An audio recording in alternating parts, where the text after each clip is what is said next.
stock, crypto, credit moves. Good morning, YouTube. We back.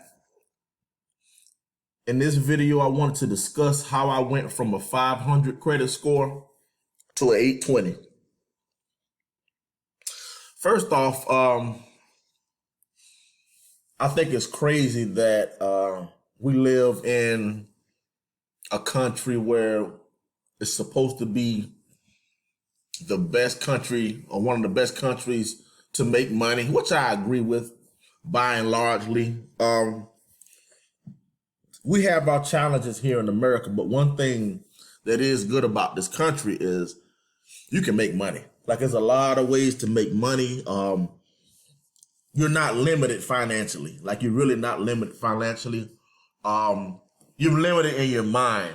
Like, if you don't want to think outside the box, then yeah, you're limited.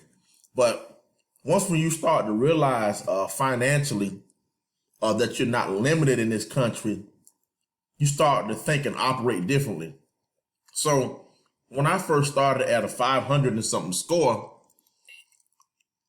I always knew that there was a better way to operate, but you're just not taught these things like in school. Like, no one teaches you how to manage your credit.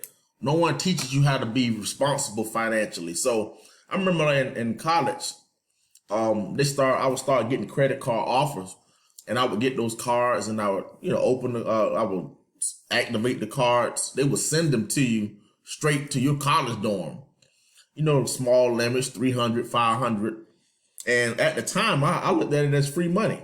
So I would just go and charge stuff, take girls out like I'm balling, $300 limit, I max it out.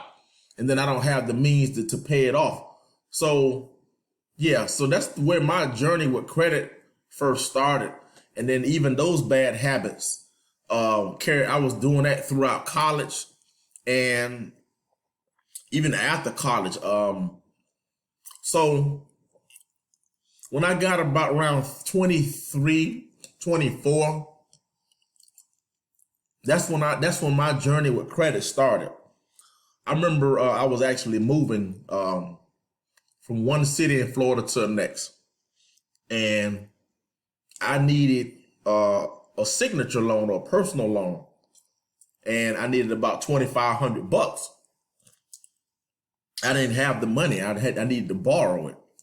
So I went into a credit union, and at the time I didn't know a damn thing about credit or anything like that. And I was so terrified to let the lady run my credit score. And the way she responded, it was unprofessional, but also at the end of the day, it motivated me. So this lady, she told me, listen, you couldn't finance a grape right now. I said, what? She said, yeah, I couldn't even finance a grape if I wanted to for you right now. I mean, as maybe unprofessional that was, I needed to hear that because it motivated me to get on top of my game. So her saying that motivated me that I need to learn everything that I needed about credit. And that's actually where my journey started, was with rejection.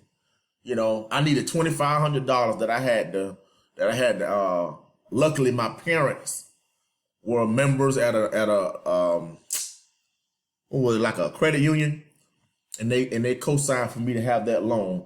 But actually that $2,500 is what started building my credit history. So I didn't start with credit just like most people don't, but I also had the mentality back then that I wanted to pay cash for everything, until you start to realize that the cash that you have is not going to take you very far. You have to go in, who's 23, 24 years old that can pay for a car, cash. So you started to realize very early that there was some information that you needed to know. So I started off just like reading about credit, and you start to read about credit. It's very easy. Like, it's not very difficult. Just learning that the payment history is very important. 35% credit card usage is actually 30%. That's 65% of the score. And then age is important. So that's when my journey started. I started reading about credit.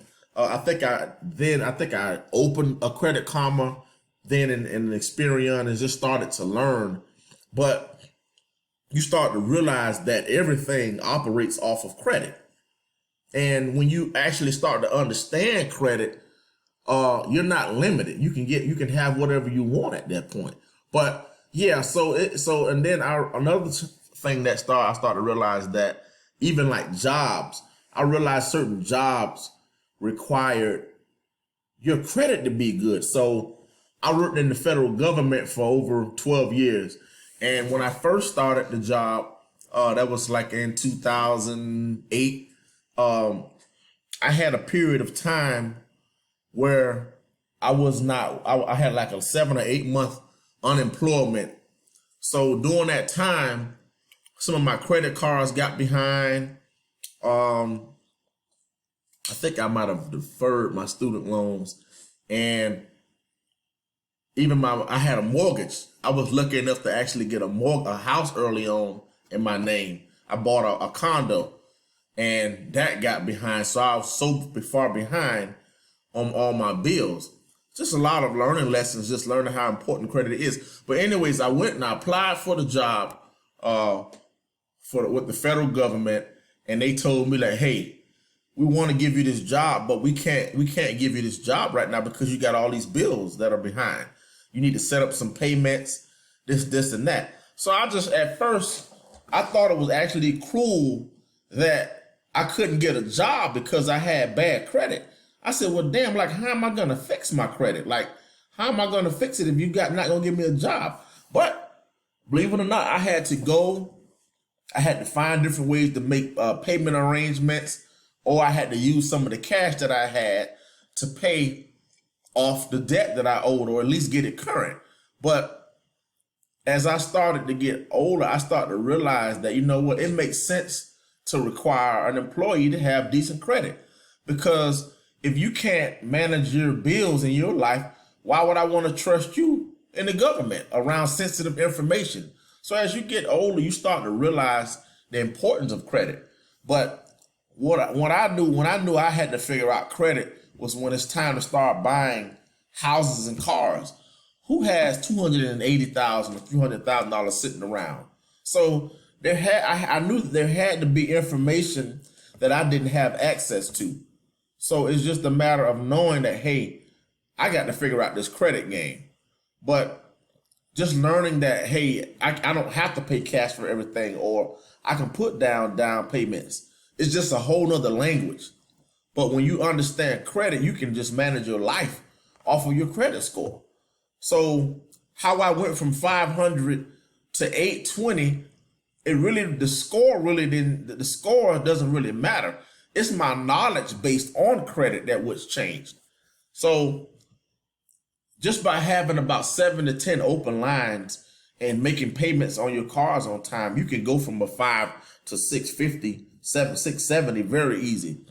But to get to the 700s, it's all about having more payments on time, more history, larger credit card limits. It's about just having multiple credit mixes. You need to have some credit card history. You need to have mortgage history. It's just about having a lot of history on your credit profile that actually builds your credit up. And then to go to the 800s is just all about making your bills on time for a long period of time. So I remember back, and it's been about 7 years since I actually missed a payment on my credit score.